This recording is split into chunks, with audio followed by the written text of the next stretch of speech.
डुबकी लगई हजन भर के राम करी हम सुनो नाम धली देखिए अपन से बड़ पर नाम बोली भोला जी के सली दीवाना लागो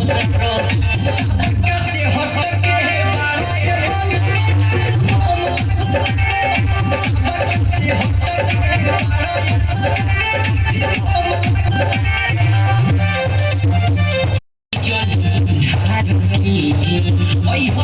से कुछ